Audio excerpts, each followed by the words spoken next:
But you are going to want to go back and read chapter 18 or watch the video, either one.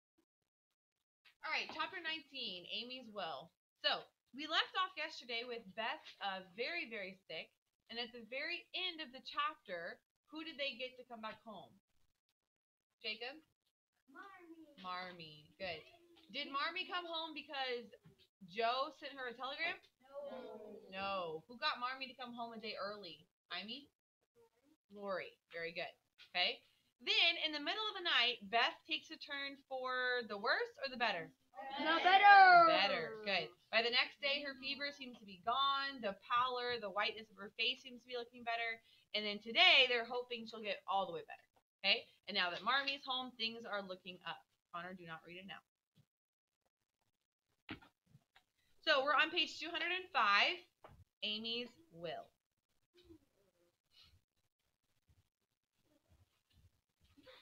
Don't forget that all this time Beth is sick. Where is Amy? At Aunt March's house. And is she enjoying herself? No. Not so much. While these things were happening at home, Amy was having hard times at Aunt March's. She felt her exile deeply, and for the first time in her life realized how beloved she was at home. Aunt March had a soft place in her old heart for the girls, though she didn't think it proper to confess it. She meant to be kind, for the well-behaved little girl pleased her very much, and she really did her best to make Amy happy. But dear me, what mistakes she made. So, Aunt March is trying to make things enjoyable for Amy, but is she doing a good job? No. She's just not exactly the best at taking care of a young girl. She's an older woman. She's having a hard time. Some old people stay young at heart in spite of the wrinkles and gray hairs and can sympathize with children and make them feel at home. But Aunt March did not have this gift, and she worried Amy very much with her rules and orders and prim ways and long preachy talks. Finding the child more docile than her and friendly than her older sister. What does docile mean? Jacob?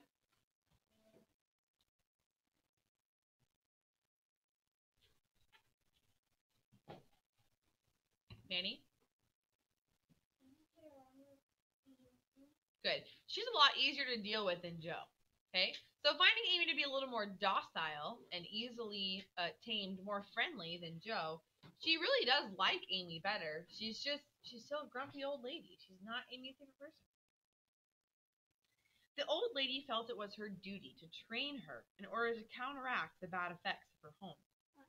So she took Amy by the hand and taught her as she herself had been taught 60 years ago, and made her feel like a fly in the web of a very strict spider.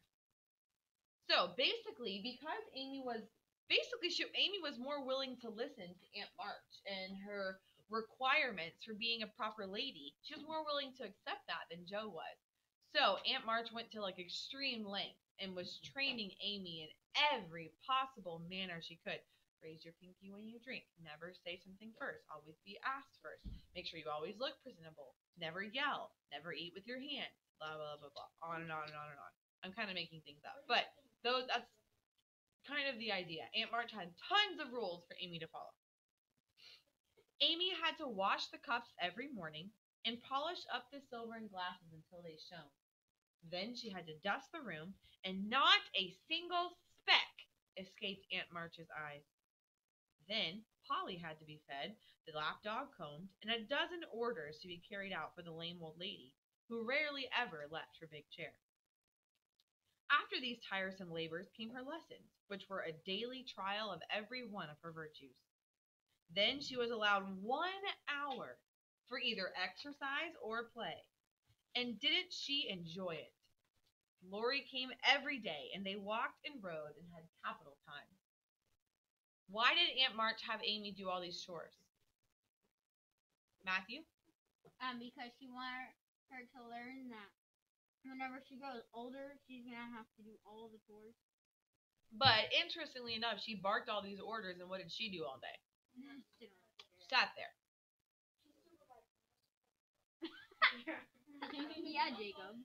After dinner, she had to read aloud and sit still while the old lady slept. The rest of the afternoon was devoted to sewing, which Amy did meekly until dusk, when she was allowed to do as she liked until tea time. The evenings were the worst of all, though, for Aunt March told long, dull, or boring stories about her youth until Amy longed to go to bed, intending to cry over her hard fate, but usually going to sleep before she had squeezed out more than a tear or two. If it hadn't been for Laurie and old Esther, the maid, she felt that she never could have got through that dreadful time. Esther, the maid, was a Frenchwoman who lived with Aunt March, whom she had called Madame for many years. She rather tyrannized over the old lady, who couldn't get along without her. What does tyrannize mean? Ian?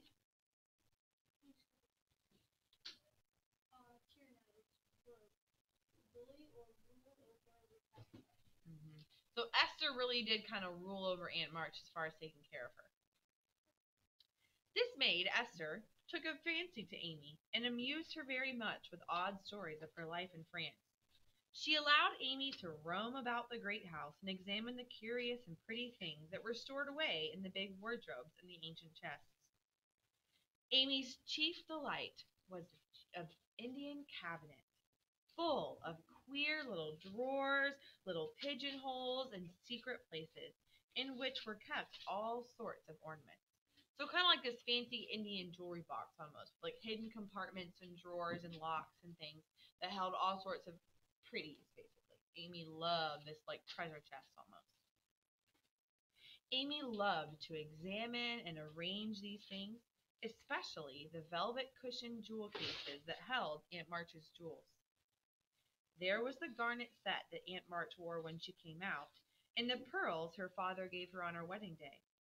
There were diamonds, rings, pins, and lockets with portraits of dead friends, the baby bracelets her one little daughter had worn, and in a box all by itself lay Aunt March's wedding ring, too small now for her fat finger, but put carefully away like the most precious jewel of them all. Raise your hand if your mom or grandmother or aunt has like a box where they keep all of their old keepsakes and jewelry and stuff like that. Okay, so this is kind of Aunt March's keepsakes, her box full of like fancy jewels and things like that. Which of these would Mademoiselle choose if she had her will? Asked Esther, who always sat near Amy to watch over the valuables. So basically, which one would you choose if Aunt March gave you one? Well, I like the diamonds the best, but there is no necklace among them, and I'm very fond of necklaces. They're so becoming. I think I should choose this one if I might, replied Amy, admiring a string of gold and ebony beads which hung a heavy cross. Ooh, I too covet that, but not as a necklace. Ah, no, to me that is a rosary, and I should use it like a good Catholic, said Esther, eyeing the handsome thing wistfully. Why does Esther want a string of beads? Brian? Mm-hmm. A rosary? Rosary is, a rosary? It's is it a necklace or something you hold usually?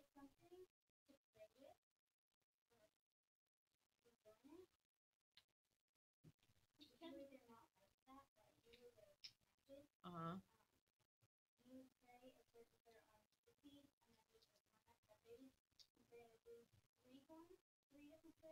Uh-huh. Okay. So it's like a necklace or a bead that you use as you're praying, correct? Okay. You mean like you use that string of good smelling wooden beads hanging over your glass? Asked Amy. Truly, yes, to pray with. It would please the saints if one used so fine a rosary as this, instead of wearing it as a vain bijou. What is a vain bijou? Sophie?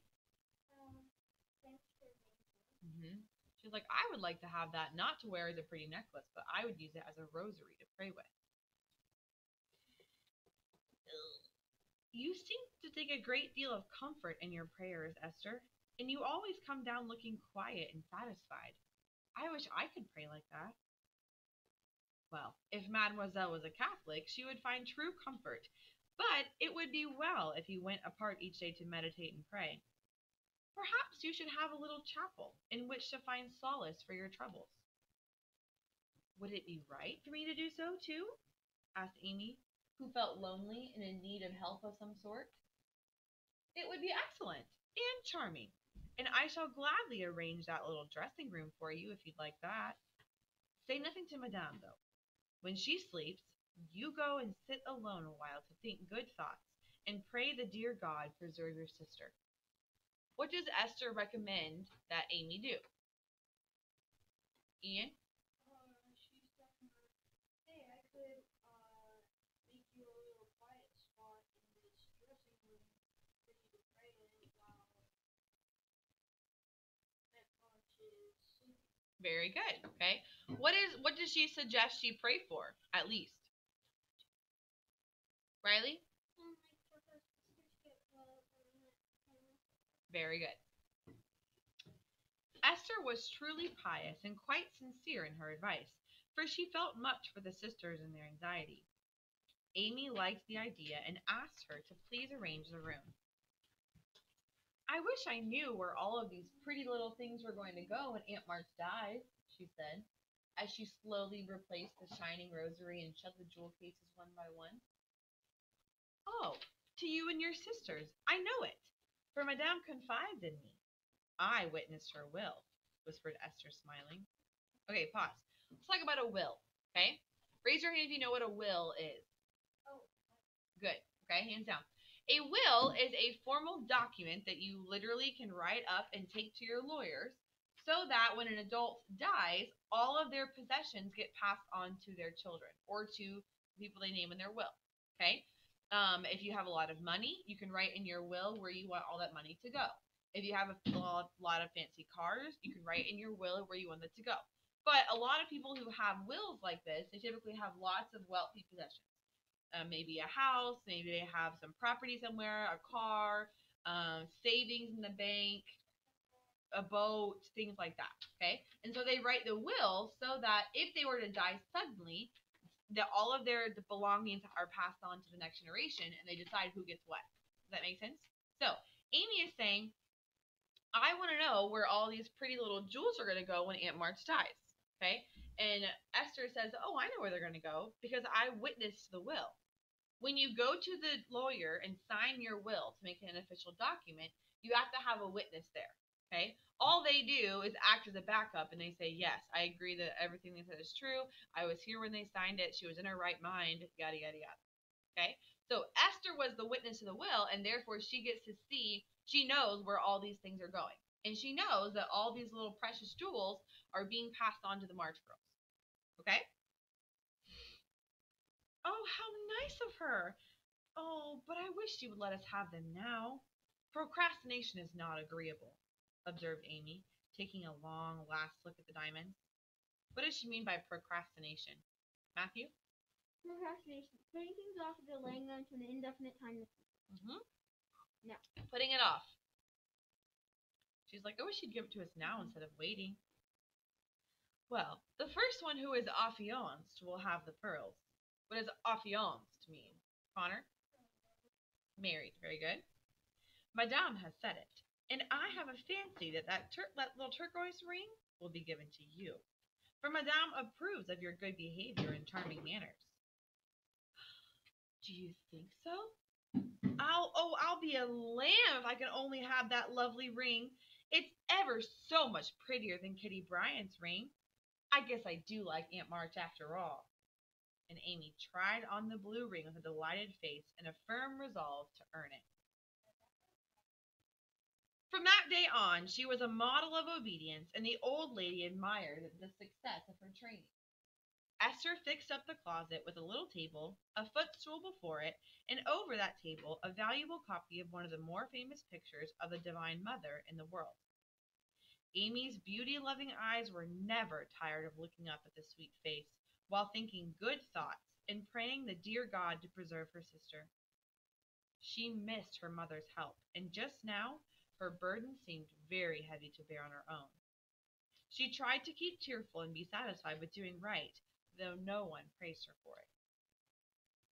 In her effort at being good, she decided to make her own will, as Aunt March had done, so that if she did fall ill and die, her possessions might be justly divided. It cost her a pang to even think of giving up her little treasures. During one of her play hours, she wrote out the important document as well as she could, with some help from Esther as to certain legal terms. When the good-natured Frenchwoman had signed her name, Amy laid it by to show Laurie, whom she wanted to have as a second witness. When Laurie arrived the next day, he was graciously received. "Please sit down. I want to consult with you about a very serious matter," said Amy, as she retrieved the document from her desk and settled herself across from him in a very businesslike manner. "I wrote this yesterday when Aunt March was asleep, and I was trying to be as still as a mouse. I want you to read it, please, and tell me if it is legal and right. I felt I ought to do it, for life is uncertain, and I don't want any ill feeling over my tomb." Laurie bit his lips to keep from smiling and turned a little from the thoughtful speaker as he read the document with admirable seriousness, considering the spelling. What kinds of things does Amy own to even leave in a will? Not much. Okay? So Laurie's trying, this is like a 10-year-old saying, "I need you to sit down." It's being very businesslike. "Excuse me. I have a very serious matter to discuss with you." And she's dead serious. He is trying very hard not to laugh because this is just very cute. "My last will and testament. I, Amy Curtis March, being in my same mind, go give and bequeath all my earthly property, viz. to wit, namely. To my father I give my best pictures, sketches, maps, and works of art, including my frames. Also, my $100 to do with what he likes. Saving. To my mother, I leave all my clothes, except the blue apron with the pockets. Also, my likeness and my medal with much love. To my dear sister Margaret, I give my turquoise ring, if I get it, of course. Also, my green box with the doves on it. Also, my piece of real lace for her neck, and my sketch of her as a memorial of her little girl. To Joe, I leave my pin, that one mended with sealing wax, also my bronze inkstand. She lost the cover, and my most precious plaster rabbit, because I'm sorry that I burned up her story. To Beth, if she lives after me, I give my dolls and the little bureau, my fan, my linen collars, and my new slippers, if she can wear them, being thin, when she gets well. And I herewith also leave her my regret that I ever made fun of old Joanna. To my friend and neighbor Theodore Lawrence, I bequeath my papier-mâché portfolio, my clay model of a horse, though he did say that it hadn't any neck. Also, in return for his great kindness in the hour of affliction, any one of my artistic works he likes. Notre Dame is the best one. To Mr. Lawrence I leave my purple box with a looking glass in the cover, which will be nice for his pins and remind him of the departed girl who thanks him for his favors to her family, especially Beth. I wish my favorite playmate Kitty Bryant to have the blue silk apron and my gold beaded ring with a kiss. To Hannah I give the hand box she wanted and all the patchwork I leave, hoping she will remember me when it you see. And now, having disposed of my most valuable property, I hope all will be satisfied and not blame the dead. I forgive everyone, and trust we may all meet when the trumpet shall sound. Amen.